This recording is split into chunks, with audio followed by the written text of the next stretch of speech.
Mesdemoiselles, mesdames, voilà la capitaine du Paris Saint-Germain et FP Risset Internationale Française. Bonsoir mesdames, je vais vous laisser vous rapprocher du micro. Bonsoir. Irène, bonsoir. Bonsoir. Je peux la faire une fois la blague? Oui. D'accord, bon, voilà. C'est donc Irène Paredes et pas Leandro Paredes. Peut-être que Leandro arrivera. Irène, bienvenue dans cette émission. Ravi de te recevoir. Et Eve, tu connais un peu la maison, c'est la deuxième fois, mais je suis ravi que cette fois-ci nous soyons ensemble pour parler foot féminin. C'est gentil, merci. Merci à vous et à toutes les deux.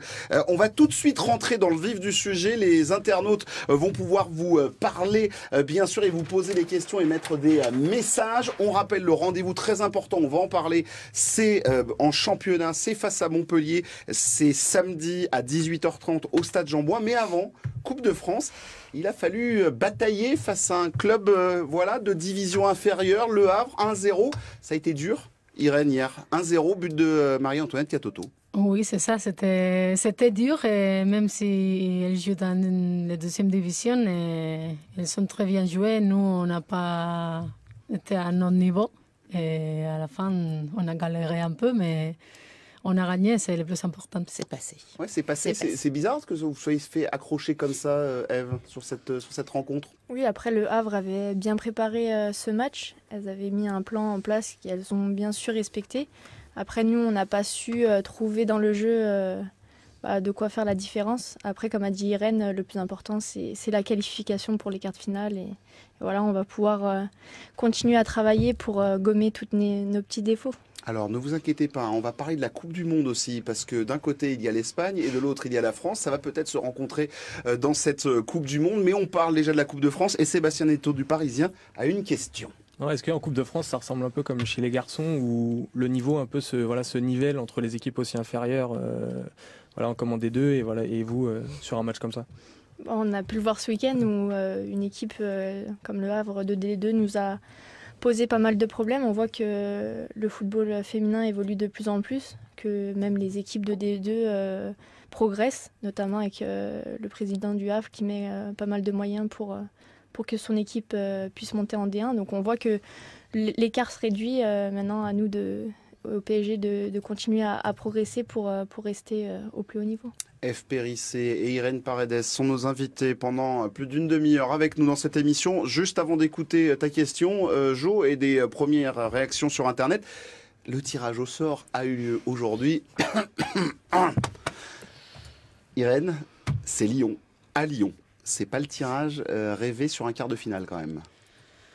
Non, mais bon, si on veut y aller jusqu'au bout, il faut passer par là. Et peut-être c'était mieux un peu plus tard, mais il va falloir y passer. Mais vous êtes tenante du titre, vous n'avez pas envie de la perdre cette coupe. Vous êtes allé la chercher dans un match dantesque au bout de la nuit, du côté de Strasbourg, sous une pluie battante. On y était, on a vécu ce match sur l'antenne de France Bleu Paris.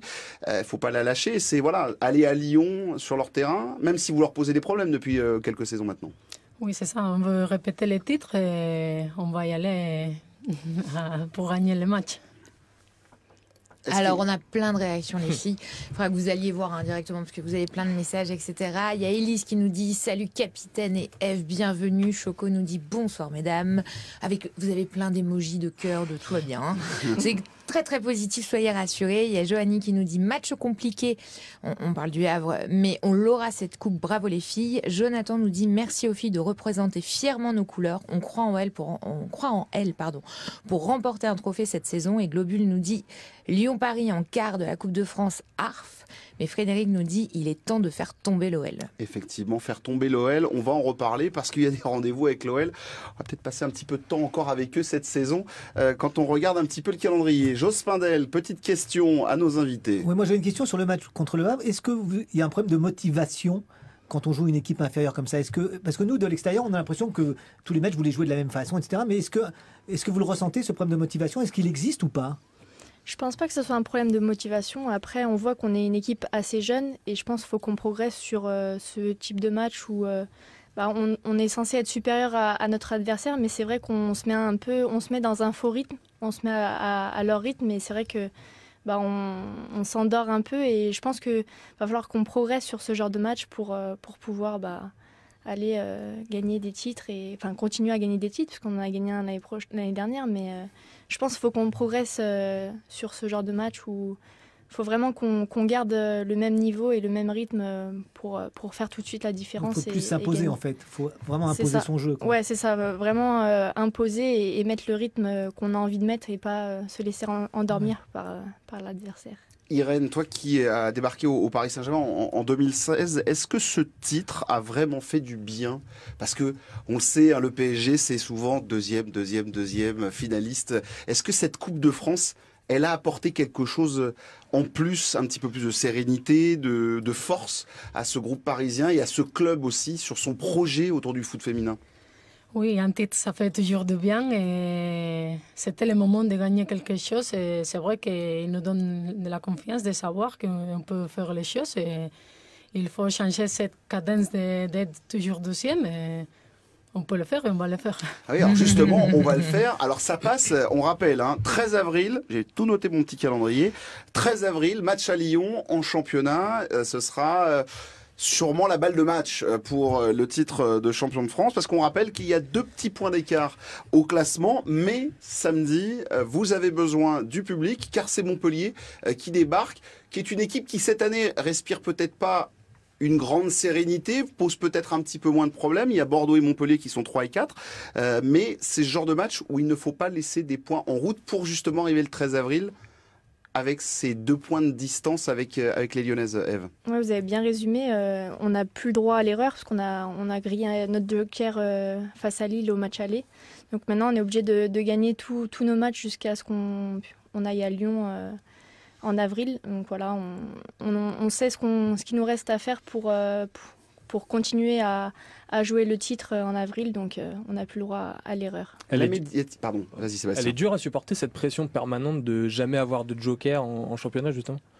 Non, après on sait que on a laissé quelques points face à Lille, c'est une erreur de notre part, mais maintenant on sait ce qui nous reste à faire, et puis on travaille durement au quotidien pour pas refaire les erreurs qu'on a pu le faire dans le passé et continuer sur la bonne dynamique qu'on a depuis ce faux pas, parce depuis ce faux pas on est bien et ça nous a fait une petite piqûre de rappel, mais maintenant on sait où on veut aller et on sait les objectifs de cette année.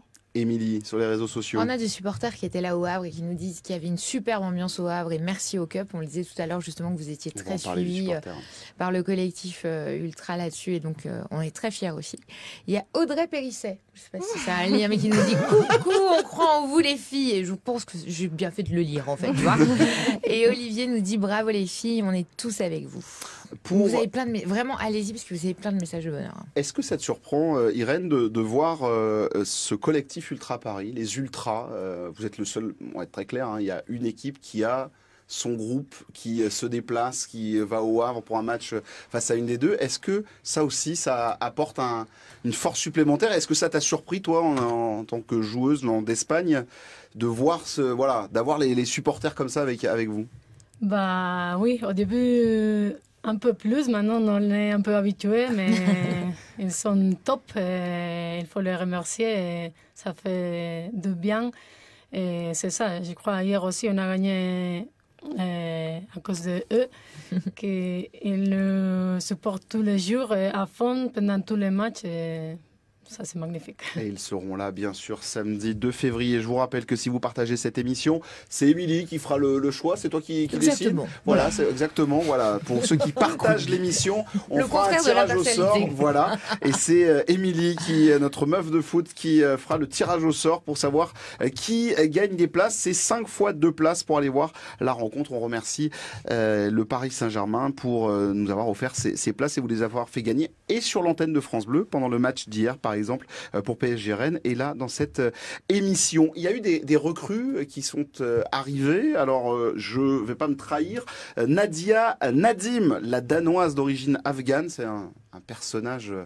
voilà, une folie quand on lit son histoire. J'invite les internautes à aller regarder et lire les portraits de cette joueuse. Et Alana Cook, il fallait renforcer le groupe. Irène, Ève, Irène d'abord et après Ève. Oui, ça fait toujours du bien de renforcer l'équipe.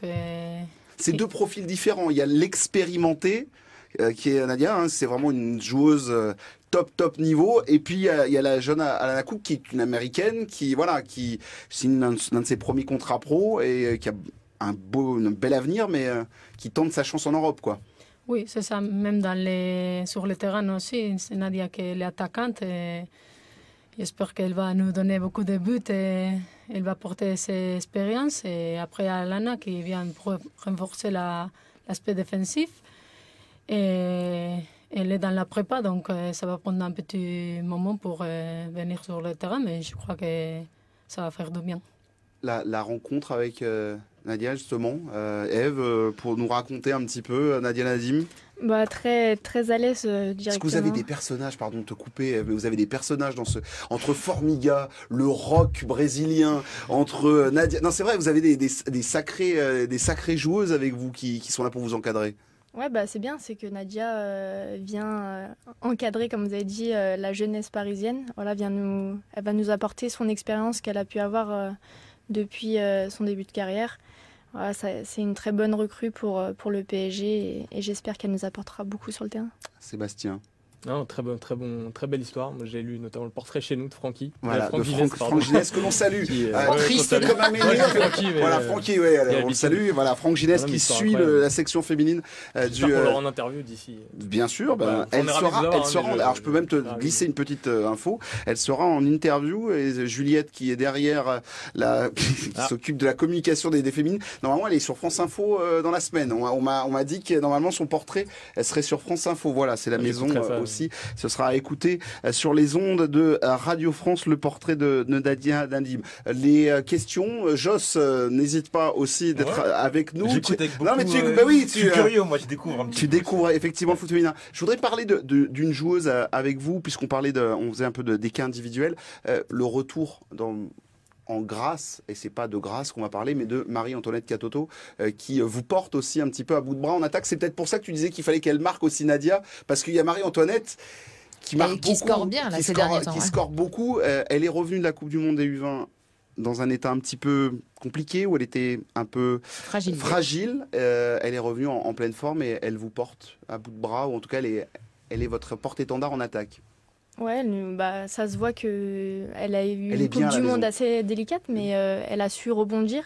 Et dès le début, puisqu'elle a marqué... c'est une sacrée force quand même. Ah oui, on a une Marie Katoto en forme, et on a besoin de Marie Katoto en forme pour réussir à gagner ce championnat et les autres titres. Donc voilà, ça nous fait du bien qu'elle soit en forme, et en espérant qu'elle continue comme ça pendant de longues années. Qu'est-ce qu'il a fallu faire comme... avec les autres joueuses, mais quand on est capitaine, quand on a le brassard, est-ce qu'il faut parler à la joueuse? Est-ce qu'il faut aller la voir, lui dire on a besoin de toi? Est-ce qu'il faut faire comme Thomas Tourel chez les garçons, de la calinothérapie, lui dire on est avec toi? Comment ça s'est passé pour la faire revenir à ce très très haut niveau? Elle a marqué son premier but en équipe de France la semaine dernière face aux États-Unis. Irène, qu'est-ce que tu as fait toi? Dans ce niveau, je crois que tout le monde a une sacrée tête pour savoir réagir. Et dans le cas de Katoto, j'ai parlé dans un moment avec elle, mais elle a les choses très claires. Il faut lui donner un peu de temps, des fois, parce que c'est pas facile quand tu joues la Coupe du Monde au vent et tu as beaucoup de pression, tu le fais pas aussi bien comme tout le monde a espéré. Mais bon, ça se voit qu'elle est forte, elle revient et elle a marqué beaucoup de buts. J'espère qu'elle va continuer comme ça parce que c'est un peu notre référence dans l'équipe. Il faut lui donner la confiance pour continuer. Meilleure buteuse du championnat de D1. Tu voulais prendre une la petite parole. question. Est-ce que vous avez des échanges réguliers avec les garçons, ou est-ce que sur des conseils, ou d'autres choses sur le foot en général? On a vu Kylian Mbappé venir vous féliciter. D'ailleurs, la photo, on aurait dit le président du club qui est rentré dans le vestiaire. Ouais, Pardon. C'est vrai que Kylian est venu une fois sur un match de Ligue des Champions. Après, on n'en a pas trop de contact avec les garçons parce qu'ils ont un emploi du temps assez serré. Et vu qu'on n'est pas sur le même centre d'entraînement, c'est délicat de les apercevoir. Mais après, on est contente quand les garçons viennent nous voir, notamment en Ligue des Champions. Avec Thiago Silva vient régulièrement, non? Thiago Silva et Kylian étaient là lors du dernier match. Moi, Thiago Silva, je peux même me donner, je ne sais pas si vous étiez déjà là, mesdames, mais je me rappelle d'avoir vu Thiago Silva et même Marquinhos voir Lucas à Charletti. Pour aller voir un match à Charletti, il fallait être motivé quand même, voilà, parce qu'on n'était pas nombreux. Hein, pour, oui, Émilie, et après, Jo. Alors, je vous lis des commentaires et il y a aussi des questions. Donc, il y a Frédéric qui nous dit Nadia, c'est une super joueuse capable de gestes techniques de folie, parce que je reprends le fil des conversations. Par Nadia Nadim. Exactement. Élise nous dit Nadia, c'est vraiment important d'avoir une joueuse expérimentée, même si elle ne pourra pas jouer tout de suite. Chris nous dit ça va aller loin cette saison. Allez les filles. Christian nous pose la question, je vais vous donner 2 questions.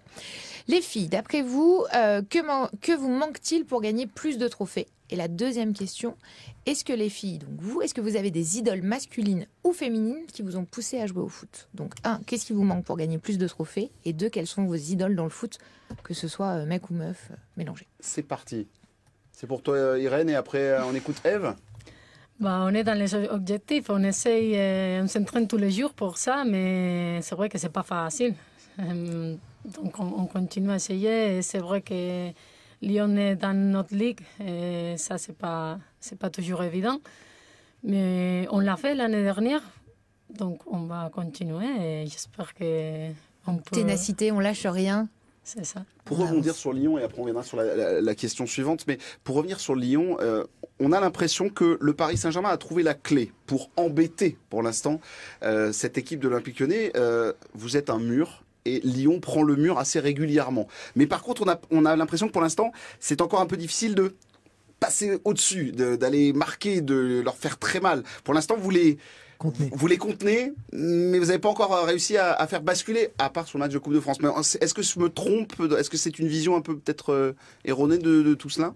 Ouais, bah après, ça fait un bon moment qu'elles avaient tout gagné. Donc c'est vrai que la finale l'année dernière en Coupe de France a chamboulé un peu tout ça et nous a donné vachement de confiance. On s'est dit, bah, en fait, nous aussi, on peut faire tomber Lyon. Donc je pense que ça nous a fait du bien et on a vu sur le match de championnat que voilà, c'était un match très disputé et qu'on a progressé. Maintenant, il faut continuer à bien travailler pour, comme vous avez dit, passer devant Lyon et à nous aussi de tout rafler, que ce soit en championnat ou en Ligue des Champions. J'adore cette phrase. On va tout rafler, mais oui, c'est ça qu'on on rappelle une chose en plus, un match qui a été vu, ce dernier PSG-Lyon, au Stade Jean-Bouin, par plus de 600 000 téléspectateurs. La médiatisation avec la chaîne Canal+, qui vous retransmet, ça aussi c'est important. Vous sentez aussi que le regard des gens change, qu'il y a plus de monde dans les stades ou pas encore, ou pas suffisamment sur le championnat, Irène? Ça vient petit à petit, mais oui, ça se voit que tout le monde nous suit un peu plus. Et il y a aussi, là, au bout de la saison, la Coupe du Monde, et ça aussi... Ça suscite déjà plus d'intérêt et ça va venir petit à petit. On va en parler de cette Coupe du Monde parce que l'Espagne est tombée dans une j'ai toujours ma question sur les idoles. J'ai pas oublié ta question. Allez, c'est parti pour les idoles. On attaque avec Eve et après Irène répond. Donc les idoles, foot masculin ou foot... Qu'importe. Alors non, j'ai pas vraiment eu d'idole.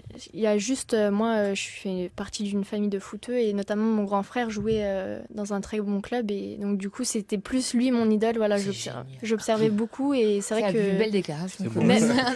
Même aujourd'hui, il m'aide beaucoup en tant que joueuse, mais aussi en tant que femme et c'est un peu grâce à lui si je suis arrivée là aujourd'hui. Il taquine encore le ballon? Il est encore en club? Non, il est plus en club, mais il fait un peu de loisirs. Maintenant, il s'est concentré dans sa vie professionnelle et personnelle. Il a malheureusement une blessure qui a fait qu'il a dû arrêter le foot. F. Périssé est avec nous, tout comme Irène Paredes du Paris Saint-Germain. Alors, est-ce qu'il y a eu des idoles féminins ou masculins, des féminines ou des footballeurs qui t'ont inspiré, Irène? Bah, peut-être on est un peu bizarre parce que moi non plus, j'ai jamais eu... Elles sont très étranges. Mais non, mais ça vient du vrai football, c'est ça qui est bon en fait. C'est peut-être parce que quand j'étais petite, le football féminin, c'était pas connu et le football masculin, c'était un peu... Mais...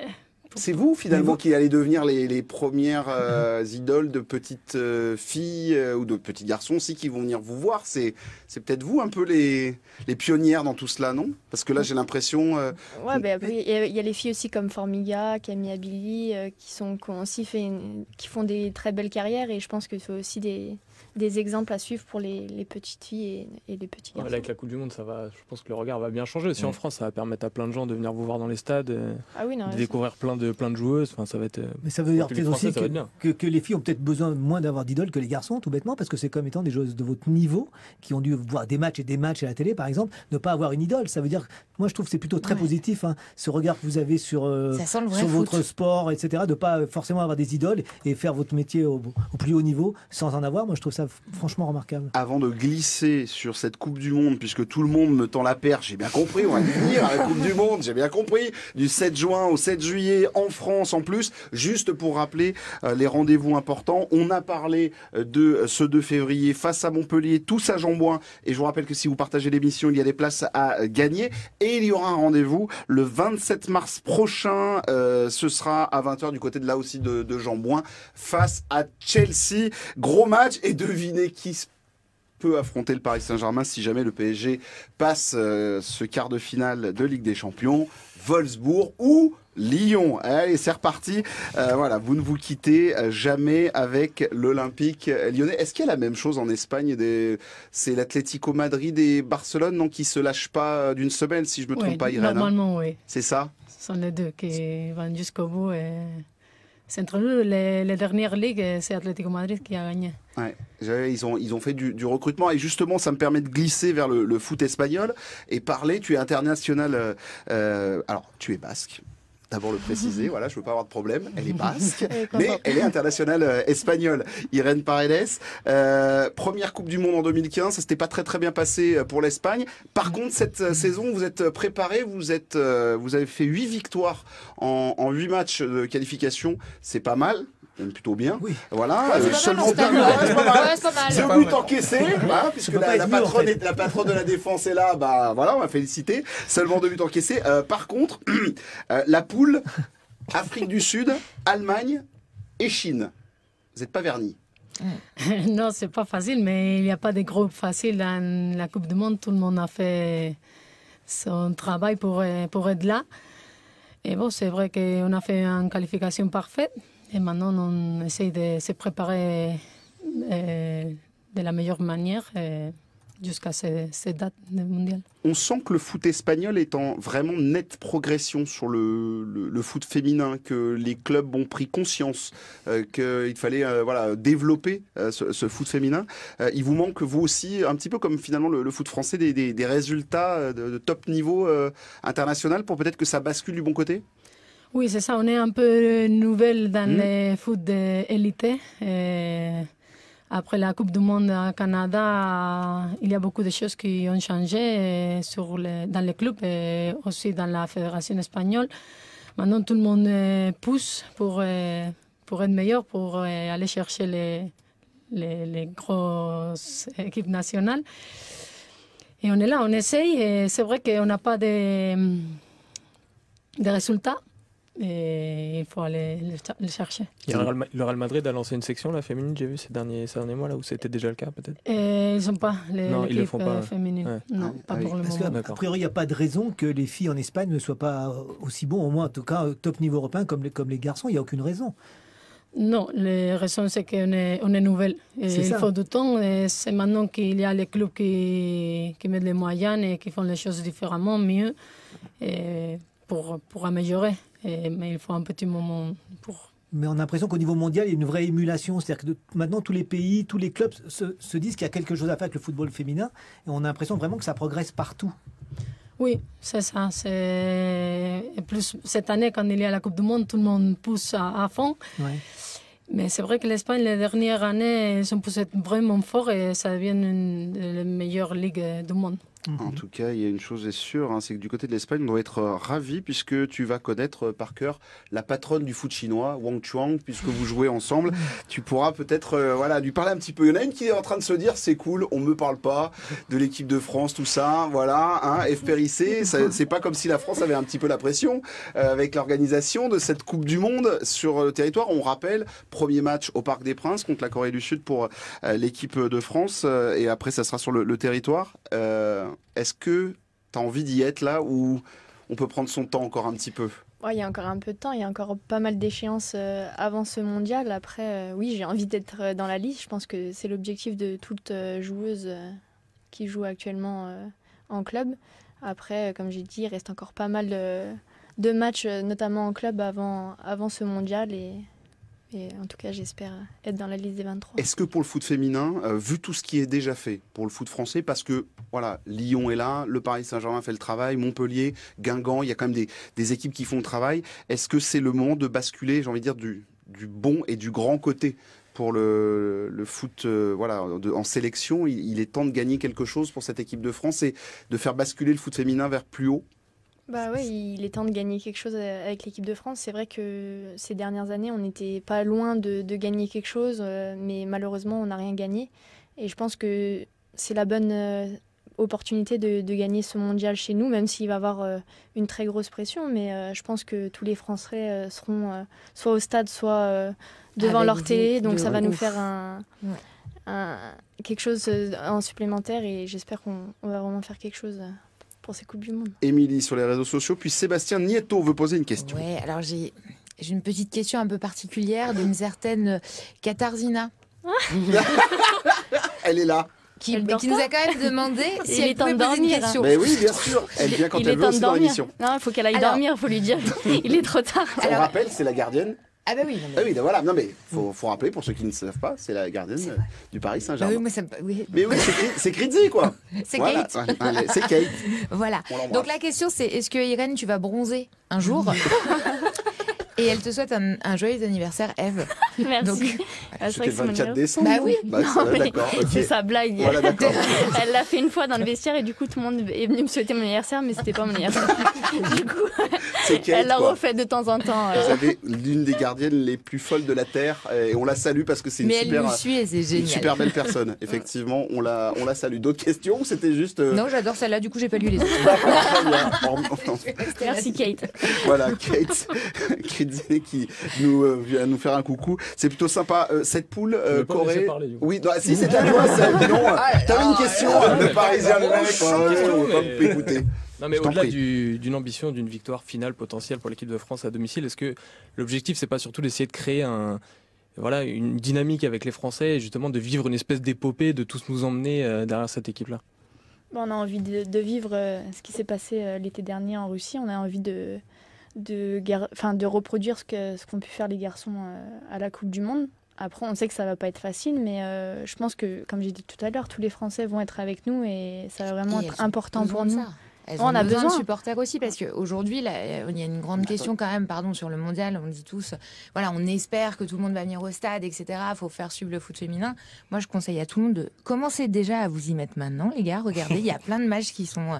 On a de la chance aujourd'hui d'avoir des diffusions. Vous allez kiffer 2-3 matchs, vous allez voir 2-3 trucs techniques et vous allez voir qu'au mondial, on va les supporter de ouf. Elles font le plein. On a vu la dernière fois au Havre, c'était le plein. Et en plus, c'est bien, on a fait un beau match et il y a eu une belle victoire face aux premières, à la nation aux États-Unis. Donc non, c'est bien. Belle fierté. Et puis j'ai pu entendre que les stades commençaient à bien se remplir et qu'il y avait beaucoup d'engouement auprès de. Et à la télé, ça marche bien aussi. À la télé, ça marche très très bien à la télé. L'équipe de France, il y aura des écrans géants, des trucs comme il y a eu pendant l'Euro ou pendant on a domicile. Mais n'oublions pas le rôle des supporters là-dedans. On a notre rôle à jouer aussi pour les amener le plus loin possible. On va faire un petit jeu de miroir. Irène, quel regard tu portes sur cette équipe de France? Et après, Eve, quel regard tu portes sur l'équipe de France? Voilà, histoire de mettre une bonne ambiance. Ouais, c'est bien. Au vestiaire parisien. Le vestiaire vit bien. Irène, sur le football français, cette équipe de France, est-ce qu'elle a une chance sur ce mondial? Et quel regard tu portes sur cette équipe de France féminine? Pour moi, ça fait longtemps qu'elles font les choses très très bien. Elles sont toujours au top, même si elles ne sont pas gagnées. Et je crois cette année, en plus, la Coupe du Monde qui est là, qu'elles vont avoir beaucoup de supporters, beaucoup de monde derrière elles. Ça se voit déjà comment elles ont joué contre les États-Unis. Et elles sont vraiment au très haut niveau. Donc, je souhaite les mieux, mais si on se rencontre, je suis désolée, mais... Ça va mal se passer. Juste Normal. l'Espagne, ça sera du côté du Havre. Hein, je vous le dis, il y a 2 matchs au Havre et le troisième, j'ai pu noter où c'était, mais voilà. À Valenciennes, voilà. Donc il y en a 2 du côté du Havre et de Valenciennes. Et donc le regard sur le football espagnol, sur cette équipe nationale espagnole emmenée par Irene Paredes. On voit qu'elle grandit de plus en plus depuis 2-3 ans. J'ai eu la chance de jouer contre les Espagnols et c'est vraiment une équipe très difficile et qui progresse bien. Mais bon, j'espère que... Pas assez. Voilà, Là, tu sens qu'elles sont dans la retenue, mais tous les mois vont passer. J'apprécie Irène, mais j'espère qu'à la Coupe du Monde, elle ne fera pas trop ça. Quoi. Ah, c'est bien. En fait, effectivement, on se rappelle qu'il va falloir encourager les équipes et bien sûr l'équipe de France pour le changement, on va dire, de méthode. On a Corinne Diacre qui est arrivée à la tête de l'équipe de France. On a l'impression d'avoir une sélectionneuse très directe. C'est franc, il y a des choses qui sont dites, on l'a vu. Elle allume Marie-Antoinette Katoto dans la presse. Bon, on se dit, qu'est-ce qu'elle fait? Et Marie-Antoinette réagit. On sent qu'elle utilise des ficelles. Elle peut être un peu brute de décoffrage, la Corinne Diacre. Elle dit ce qu'elle pense. Voilà, après... C'est bien, parce que quelquefois on avait l'impression que dans l'équipe de France, avec les anciens sélectionneurs, il y avait quelquefois des non-dits, on se disait peut-être pas les choses directement. Non, mais il y a se dire les choses et à qui tu les dis par contre.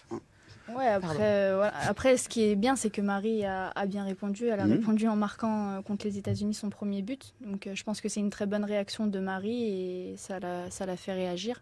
Après, Corinne, elle dit les choses clairement, mais c'est vrai qu'elle apporte son expérience qu'elle a pu avoir en tant que joueuse et même en tant que coach à Clermont. Donc voilà, c'est une très bonne personne et elle apporte vraiment l'expérience qu'elle a pu avoir en tant que joueuse et en tant que coach. F. Périssé et Irène Paredes, merci. Ça va être l'heure de se dire au revoir. 18h47, on avait dit la petite demi-heure. C'est la demi-heure qui vient de se passer pour parler foot féminin. À retrouver bien sûr sur les réseaux sociaux. D'autres des derniers messages, t'as pu les lire ou pour se dire au revoir? Je les écoute, je suis D'accord, ok, t'as pas du tout lu ce qui était écrit. Je me régale. Ok, laisse-moi me régaler, là, on est bien. Elle était contente. Oui, grave. Voilà. J'étais contente pour parler meufs. Rendez-vous 18h30 samedi à Jambouin, PSG Montpellier, pour aller encourager F. Périssé, Irène Paredes et toutes les joueuses du PSG que l'on salue. Il y en aura d'autres qui vont venir. Vous allez pouvoir passer la bonne parole. Ça va? Ça s'est bien passé? Oui, on n'a pas dit trop de bêtises? Très bien. Très bien. Toujours plus de quiz. Hein? Il y a plus de une quiz. belle équipe là. Tu vas prendre Plus de quiz. Alors, il n'y a pas de quiz ce soir. 18h47. C'est l'heure de... Allez, c'est fini. On bâche parce qu'il y en a un qui doit partir, qui va aller réaliser l'émission. Jospin Spindel. Irène, merci. Merci Eve. Et à la prochaine, vous revenez quand vous voulez dans cette émission. Sébastien, merci beaucoup. On rappelle l'information que Sébastien nous a fait tomber sur le coin de la tête avec Neymar absent 2 mois. C'est une information. Le Parisien, opération ou pas, ça c'est dans les jours à venir que ce sera décidé. Et on rappelle que l'on retrouve aussi la meuf de foot sur les réseaux sociaux. Mais grave, je suis là. Et notre Joss aussi, pareil. Nouvelle vidéo disponible depuis quelques minutes. Depuis d'ailleurs. quelques minutes, sur quoi? Sur quoi? Je fais ma pub, sur quoi? Sur quoi? On débriefe du dernier album de Caris, que t'as écouté bien sûr. Moi? Oui. Ouais, non, c'est pas... Bien sûr. Tu sais, moi, s'il n'y a pas une guitare, une basse et une batterie... Mais tonton l'a écouté, je crois. Tonton l'a écouté, ouais. Mais moi, c'est plutôt rock'n'roll, tu le sais bien. Allez, 18h49, même si les 2 garçons qui sont en train de se chicaner sont plutôt marrants. 18h49, merci à Juliette d'avoir tout calé pour cette émission du Paris Saint-Germain. Et je vous rappelle, partagez l'émission et on vous fera gagner les places pour PSG Montpellier 18h30 le 2 février. Allez encourager les féminines du PSG. Ciao, bye bye. Salut. Salut.